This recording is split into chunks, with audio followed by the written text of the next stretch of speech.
aí, galerinha? Tudo bem com vocês? Como é que vocês estão? Bom, para quem não me conhece, eu sou o professor Piazza, sou professor de Biologia. E aí eu vim hoje aqui finalmente para a gente resolver aí, né? A prova do Enem de 2024. Prova que chegou para mim aí, como vocês estão vendo. Eu acredito que seja a prova verde, porque tem um risquinho verde aqui, ela tá sem a capa. Mas eu acredito que seja a prova verde, tá bom? Eu vou olhar a prova junto com vocês, tá? Eu dei uma olhada, para não falar que eu não vi ainda, dei uma olhada geral para separar quais eram os exercícios de biologia. Aí nas minhas contas aqui deram 16 exercícios. Pode ser que tenha um que seja de química, que lá do mercúrio, não sei se vai aparecer como química ou como biologia, mas a gente vai resolver também. Tem um do ciclo do nitrogênio que eu não vou resolver com vocês, porque é de química, tá? Faz tempo que cai ciclo de nitrogênio, então era bem provável que continuaria caindo uma questão como essa, né? Dessa vez apareceu aí como química. Já tinha acontecido isso no Enem retrasado, né? Apareceu o ciclo do nitrogênio, apareceu em química e esse ano apareceu de novo. Então essa eu vou deixar pra galera da química aí resolver, tá bom? Então, vamos lá. Tem bastante questões. Ó, vai ficar um vídeo meio longo, né, gente? Porque muitas questões pra gente comentar. Deixa eu colocar o óculos aqui, senão eu não enxergo nada. Então, ó, primeira questãozinha aqui, a gente já vê uma coral falsa, uma coral verdadeira, né? Por que elas fazem isso? Olha a pergunta. Qual é a vantagem dessa similaridade para as falsas corais?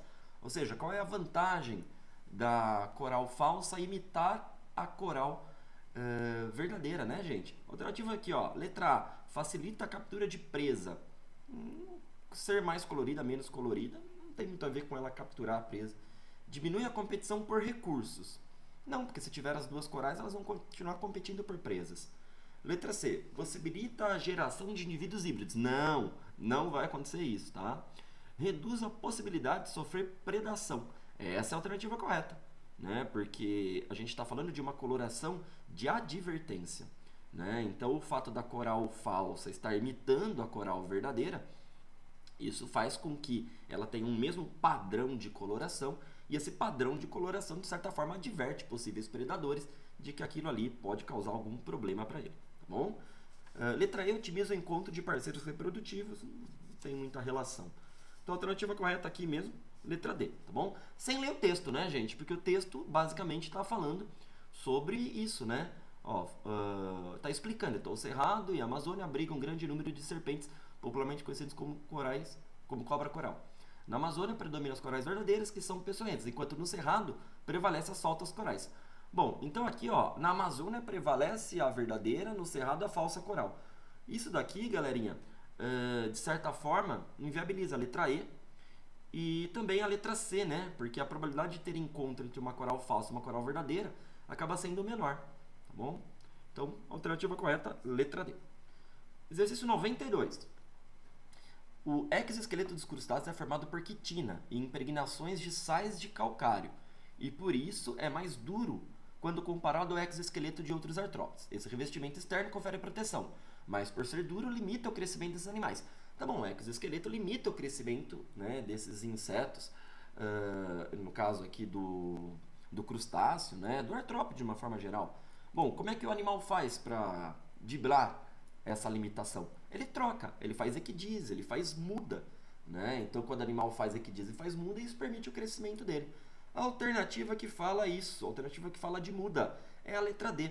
Gente, lembra daquele gráfico, né? Quando a gente fala lá de artrópodes, uma das coisas que a gente mais explica para vocês é o gráfico.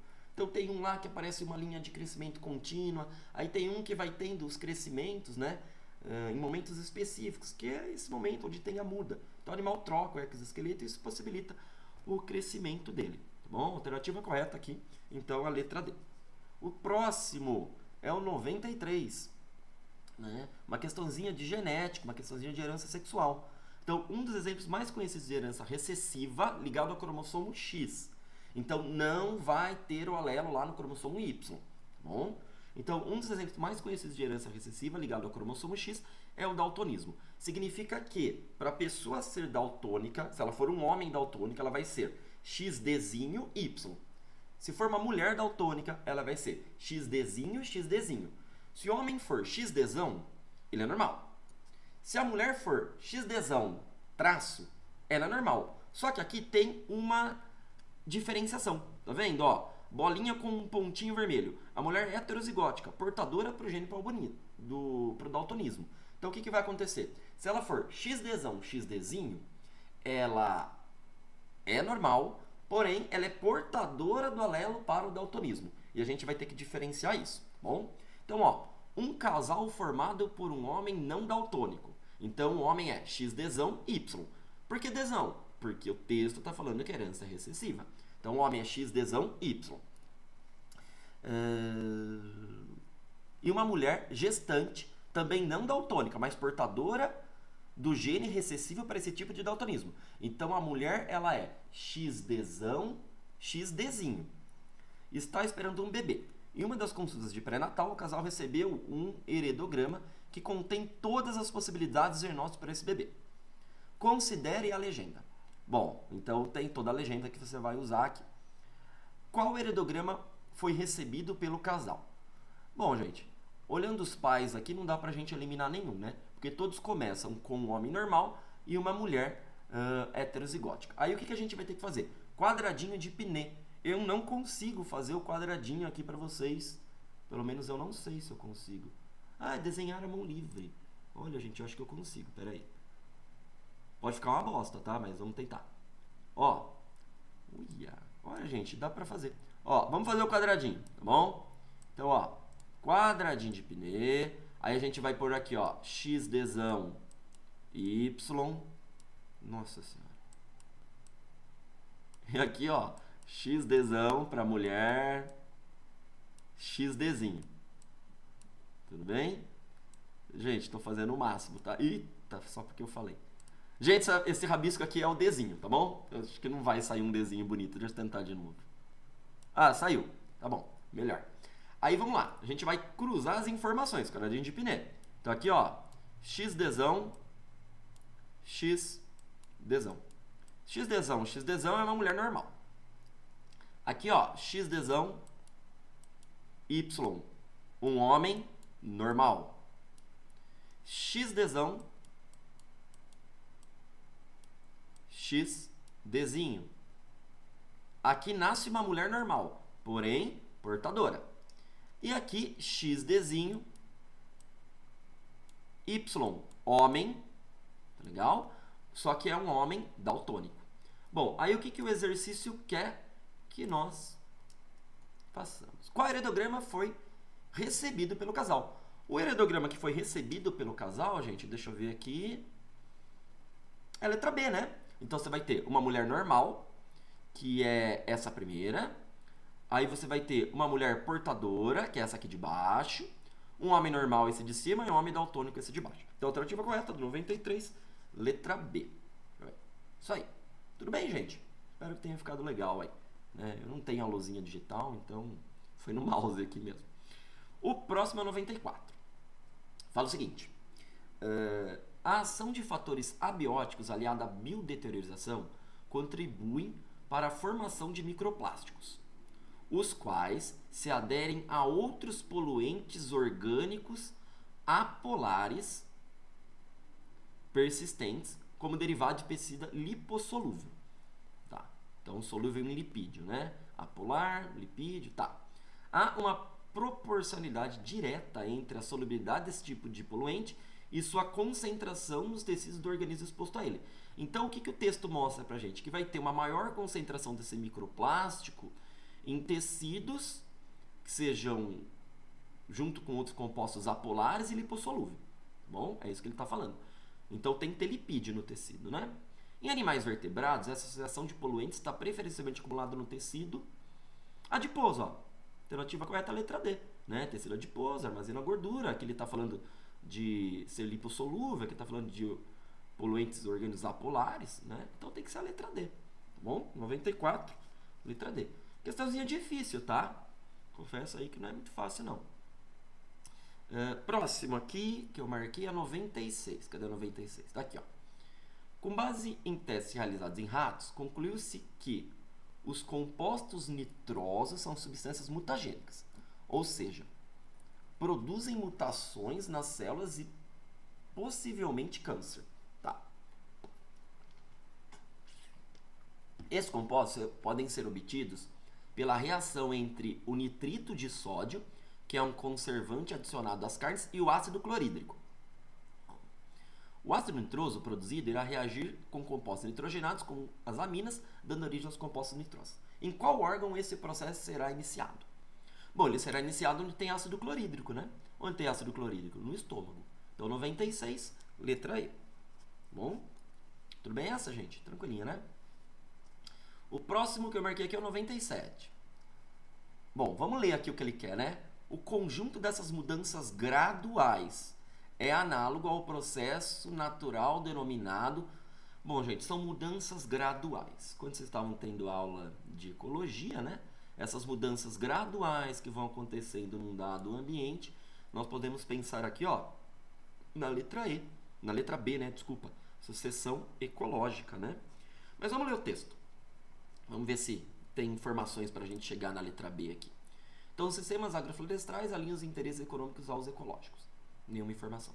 Esses sistemas podem ser usados na recuperação ambiental em áreas degradadas que se tornaram pouco produtivas, como as utilizadas por muito tempo para pastagem. Tá, então era grama. Para isso, num primeiro momento, as árvores nativas são plantadas em conjunto com culturas agrícolas anuais, como feijão, mandioca, milho, abóbora, que geram renda para proprietários de terra e incentivam a manutenção do sistema. Tá bom, então você está aumentando a biodiversidade. Em um segundo momento, são introduzidas outras espécies, vão aumentar ainda mais, como trepadeiras e arbustos, de modo que um arranjo espacial e temporal pré-estabelecido. Nesse processo correrão mudanças graduais na estrutura e composição das comunidades vegetais ao longo do tempo, que culminarão no aumento da diversidade do ambiente. Bom, é sucessão ecológica mesmo, tá, gente? Rotação de culturas é se a gente tivesse, por exemplo, o seguinte, eu tenho 3 áreas. Em uma eu planto tomate, na outra soja e depois milho. Aí depois que eu colher, eu não vou plantar de novo tomate, soja e milho. Eu vou mudar, eu vou plantar milho, tomate e soja. Isso seria a rotação. Coevolução, adaptação por seleção, convergência. Gente, tudo isso está ligado a processos evolutivos. E o texto não fala de processos evolutivos. Tá? Ele está falando das mudanças graduais na composição dos seres vivos que estão ali. Bom? Por isso que a 97 é a letra B, seção ecológica. Próximo que eu marquei é o 100. Cadê o 100? Tá aqui. Tá bom. O 100 fala o seguinte. Uma agricultora, com a intenção de comercializar o milho recém-colhido, testou uma forma de preservar o sabor adocicado do seu produto. O melhor resultado foi obtido quando ela imergiu as espigas em água fervente durante alguns minutos e em seguida em água gelada. Bom, então ela alterou a temperatura na qual o milho está exposto. É isso que ele está falando. Com esse procedimento, parte da glicose do milho não foi transformada em amido, mantendo seu sabor adocicado. Tá bom, então quando ela deu esse choque térmico, ela alterou alguma coisa que estava fazendo a glicose sendo convertida em amido. Provavelmente uma enzima, né? Utilizando esse procedimento, o sabor foi conservado porque houve, olha a letra A, desnaturação enzimática pela alta temperatura. Isso daí.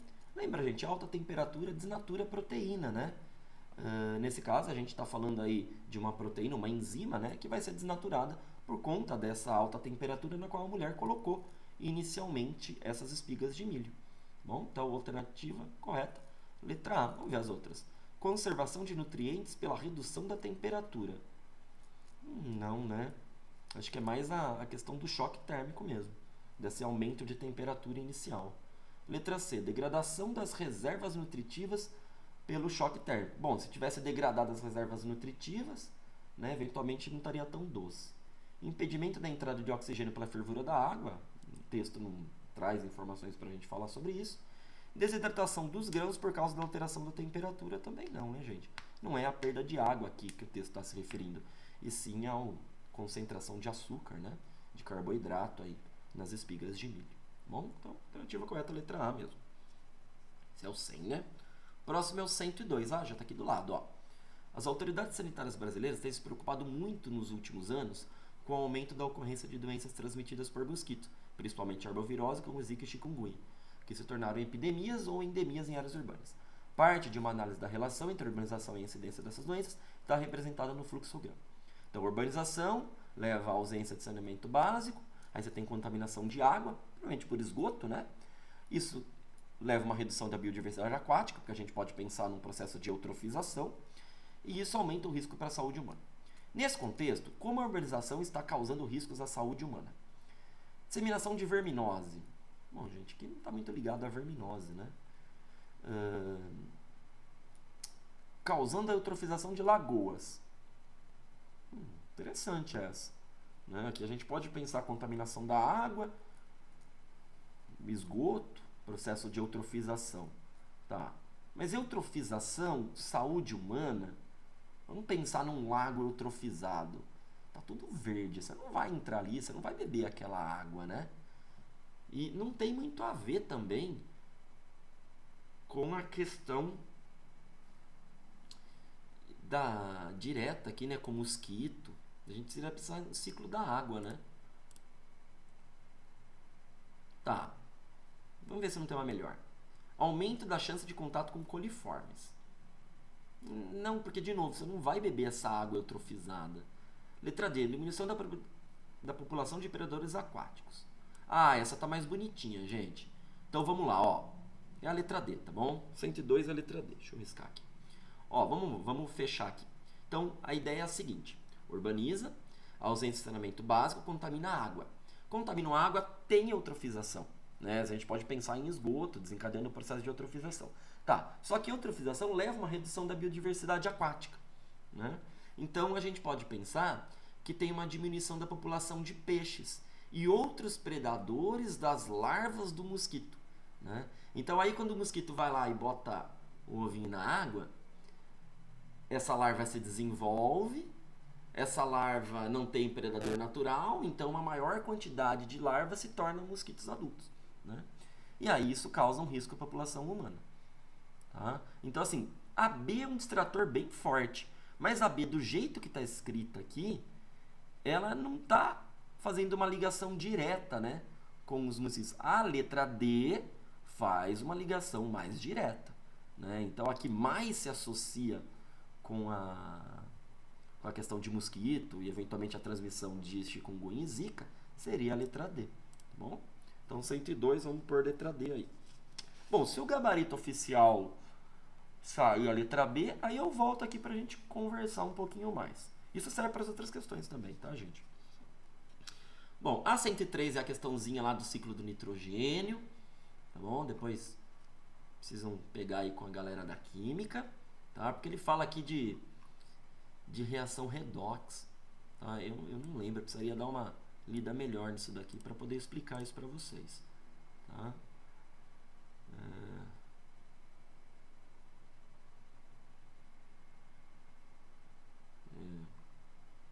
Gente, não vou me arriscar nessa daqui não, tá bom? Vamos na 108. 108 é de biologia. Cadê? Tá aqui, ó, bonitinha. Apesar dos animais representados no cladograma compartilharem o mesmo ancestral, eles se caracterizam por distintos padrões de reprodução e de nutrição dos embriões e descendentes. Tá bom. Então nós temos lá o monotremato, né?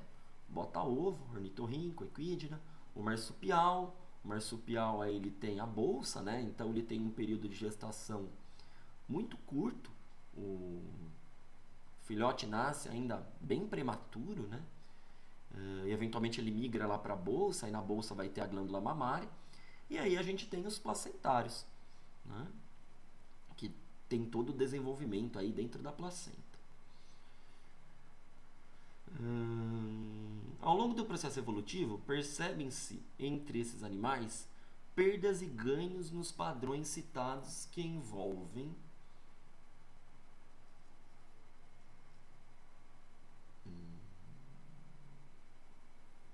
letra A. Vamos lá. Aumento do número de descendentes por ninhada.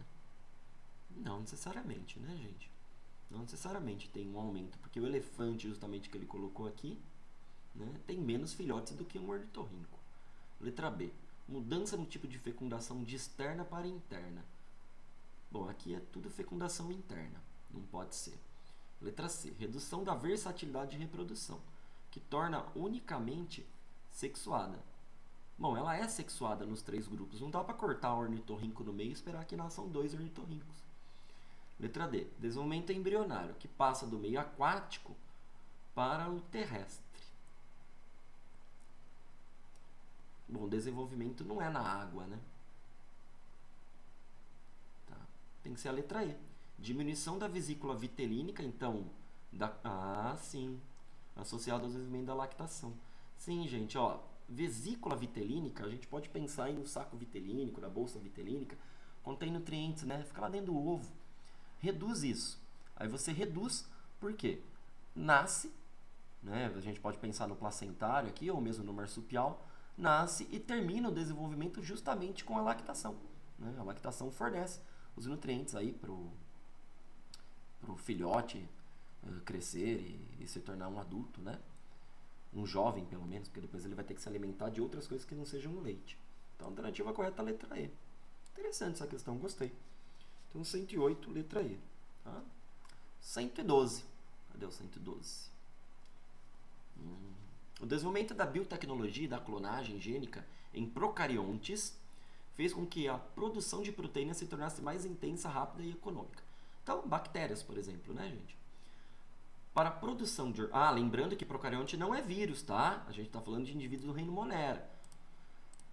Para a produção de hormônios, enzimas e proteínas de resistência a drogas, uma variação da técnica de reação em cadeia, a PCR, utiliza a enzima transcriptase reversa, que sintetiza a molécula de DNA complementar a partir de RNA.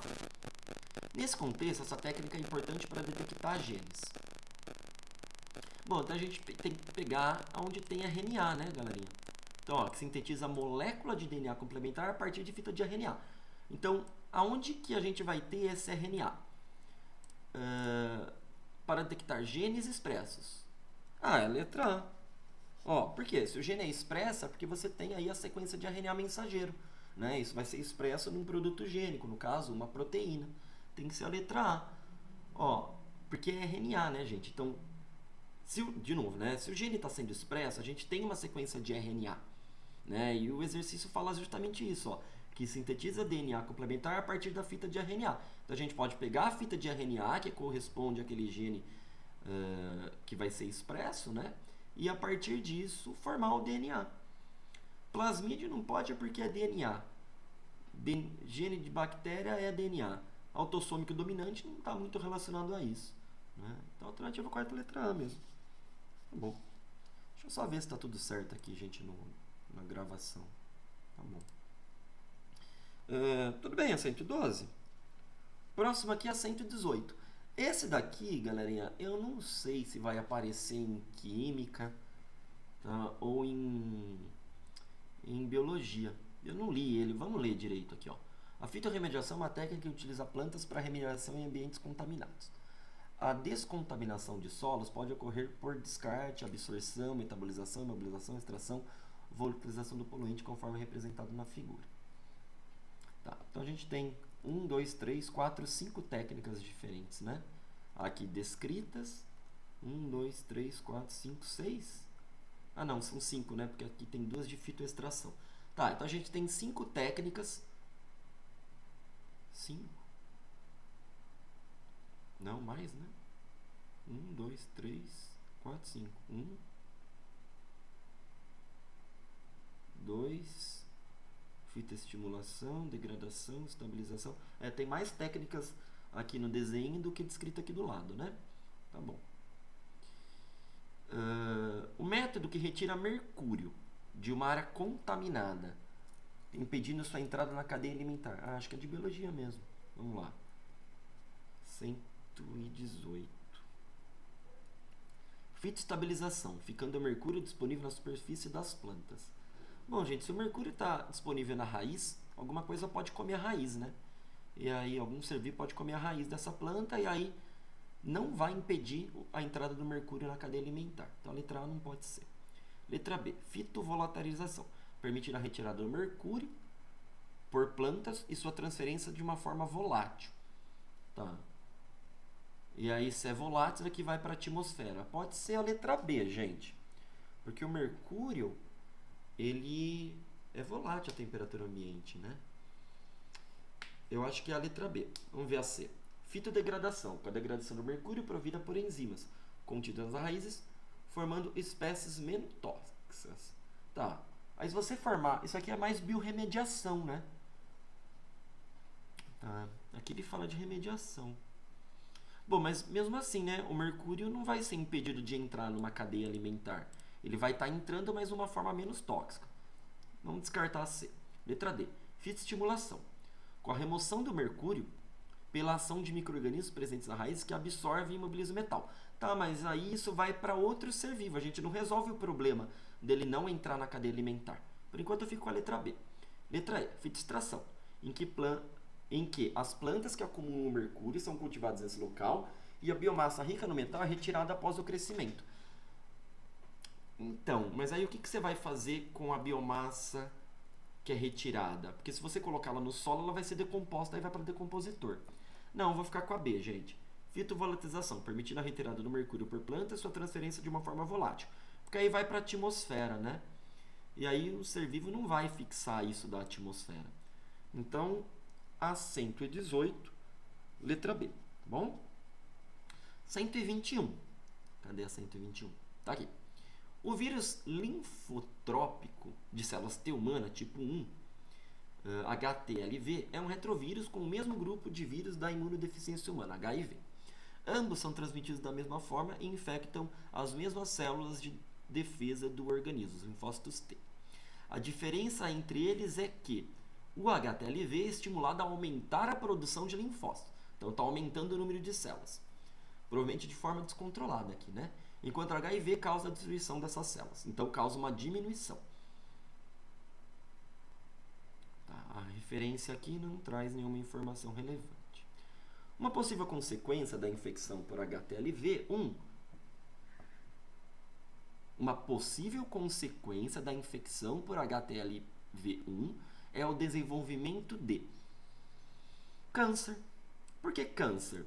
Porque se a gente pegar a definição, né, é uma proliferação descontrolada de um grupo de células, que é justamente o que o texto está falando que o HTLV faz. Ó. Ele estimula a produção de linfócitos. Então, vai aumentar a quantidade de linfócitos e pode desencadear um câncer. Bom, então a alternativa correta, letra B, da 121. Bom, 127. Gente, achei muito legal essa tirinha aqui, né? Carinha Tageiro, muito legal. Genial essa sacada. 127. Cadê o 127? Tá aqui. Gente, vamos lá. Que são vacinas, né? Vamos ler aqui. Ó. Nessa vacina, essa proteína viral. Então ele está falando de uma vacina provavelmente de RNA, né? Vamos ler. Indústria farmacêutica e industrializações científicas têm trabalhado no desenvolvimento de diferentes vacinas contra a Covid. Algumas dessas vacinas, a principal estrutura antigênica é uma proteína de superfície viral, chamada espícula, que é a proteína spike. Essa proteína só existe no coronavírus e inclui SARS-CoV-2. Ela se liga a receptores de membrana, especificamente das células humanas, por mecanismos do tipo chave e fechadura. Não é de RNA, não. Dessa forma, os vírus entram na célula, podendo multiplicar e acarretar a doença. Tá bom, então você está colocando na vacina a proteína spike. Ou talvez, pode até ser, ele não deixa claro isso, né? Mas pode ser um RNA mensageiro responsável pela síntese dessa proteína spike. Aí esse RNA entra dentro das suas células, o ribossomo lê, produz a proteína spike, seu organismo, opa, pera, essa proteína não é minha, vai lá e produz anticorpos. Né? Então a alternativa correta, letra E, ó, produção de anticorpos específicos contra o vírus. 127, letra A. Gente, a única que fala de produção de anticorpos é isso. Imunidade passiva não é ativa, porque você está entrando em contato com o antígeno ou parte dele. Alteração genômica para a formação da memória imunológica, não vai alterar material genético. Neutralização direta do vírus, não vai neutralizar o vírus, a vacina, porque é uma medida profilática. Modificação do receptor de membrana específico para o vírus, também não vai modificar isso. Né? A vacina vai estimular você a produzir anticorpos. Alternativa correta do 127, letra A. Bom? 131. Cadê o 131? Bonitinha essa questão. O desenho dela, né? Utilizando-se... Bom, gente, essa aqui não é uma questão que precisa ler. Né? Se você lembra da imagem, você lembra que aqui são 3 meios, e aqui você tem bactérias, né? Aqui em cima tem uma concentração maior de oxigênio, então você tem organismos, eu acho que ele nem fala de bactéria, né? Organismos aqui, ó. Né? Você tem organismos que são anaeróbico estrito, porque ele está numa porção que tem mais oxigênio, então ele é um organismo aeróbico estrito. Aqui ele está no fundo, onde a concentração de oxigênio é praticamente nada. Então você tem um organismo anaeróbico também estrito, E aqui que está distribuído uniformemente, você tem um organismo anaeróbico facultativo. Alternativa correta, letra C. Tá bom? Então, aqui no 1, ó, tem mais oxigênio em cima. Então, o organismo está aqui porque ele vive numa condição onde tem oxigênio. Então, ele é um organismo aeróbico estrito. Aeróbico precisa de oxigênio. Aqui embaixo não tem. Então, ele é anaeróbico estrito. Por que não é facultativo? Porque facultativo consegue sobreviver tanto na presença como na ausência, que é o que está acontecendo com o 3. Você tem uma maior quantidade próxima, que é onde tem oxigênio, mas você tem organismos que se distribuem também em regiões anaeróbicas. Por isso que a alternativa correta é a letra C da 131. Mas vamos ler o texto, né? Vamos ver se tem informação. Utilizando-se um mesmo meio de cultura, um mesmo meio nutritivo, 3 gêneros bacterianos. Ele fala assim de bactéria, ó. Diferentes foram submetidos a um cultivo de tubo de ensaio. Após certo período de crescimento da cultura bacteriana, condições físico-químicas ideais, observou um padrão de distribuição de células representadas por pontos ao longo do tubo em cada diferentes frascos. Ele não dava indício, tinha que lembrar mesmo das aulas aí, gente, tá? Dessa imagem aí. Então, a alternativa correta, letra C. Falta 2. 132. O esquema representa um experimento feito com células de protozoário Amoeba proteus. Nele, um grupo de células foi tratado com a droga citocalasina, enquanto outro grupo não foi tratado, servindo como controle. O formato e o desenvolvimento das células tratadas foram comprometidos. Tá, o que dá esse formato para a célula, né? Citoesqueleto dela. Tá, citoesqueleto, o que nós temos lá? Microfilamentos. Microtúbulo, por exemplo? Talvez. O formato e o movimento das células foram comprometidos. Tá bom. Qual componente celular foi afetado pela droga utilizada? Letra C, microfilamento. Tá bom? A gente pode pensar nos microfilamentos que tem dentro da célula, né? Que vão formar aí o citoesqueleto dela, vão possibilitar a movimentação, vão possibilitar essas expansões da ameba que vocês estão vendo aí, que são pseudópodes, que ela usa para fagocitar, que ela usa para locomoção, tá bom? Então, a alternativa correta, letra C. Uma questãozinha fácil, gente, porque você tinha que lembrar organela e função. Sabe aquela tabelinha que você faz na primeira aula de citologia? Era isso, tá bom? Próximo 134, é o último, tá? Moradores do Brooklyn, bairro de São Paulo. Não sabia que existia um bairro chamado assim. Perderam o sono com um som alto, constante e estridente. O barulho é causado por anfíbios anuros, trazidos do Caribe. Tá aí o nome da espécie. Que tem um tamanho um pouco maior que um grão de feijão.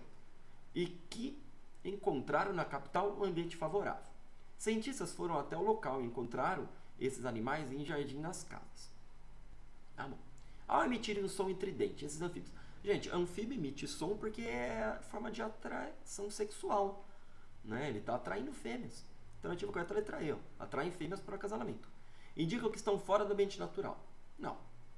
Alertam para a presença da poluição urbana. Não, gente. Não é por isso. Vou fazer um barulho para alertar as pessoas que o ambiente está poluído. Acho que não. Sinalizam a existência de superpopulações. Também não, né, gente? Direcionam insetos para sua alimentação. O inseto não é atraído pelo barulho que o sapo faz. A alternativa correta é a letra E mesmo. Tá? 134, letra E. Bom, foram 16 questões de biologia. Tá? E uma de ciclo do nitrogênio, né? Que envolve biologia também aí, mas que é uma questão de química. Tá? Gente, tá assim, ó. Uma prova legal. Achei uma prova bem equilibrada. Questões fáceis, médias, questões difíceis aí. Espero que vocês tenham ido bem. Contem aí nos comentários, tá? Como é que vocês foram. É legal ter esse tipo de interação com vocês.